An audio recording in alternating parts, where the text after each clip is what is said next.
Here's today's Remy Quick Tech tip number TA-011.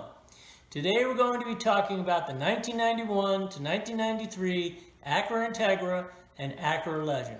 Specifically when these vehicles exhibit a whining or humming noise at idle that is audible from the driver's seat.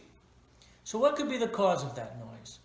Well, the noise can be misdiagnosed as a faulty alternator bearing, but it's actually coming from the friction between the water pump seal and the water pump shaft. Here's the solution, and it's an easy one. All you need to do is get some Acura water pump lubricant, part number 08798-9005, and add it to the coolant. You're done. Problem solved. And that's the Remy Quick Tech tip, and it's another reason why your next starter alternator should be a Remy.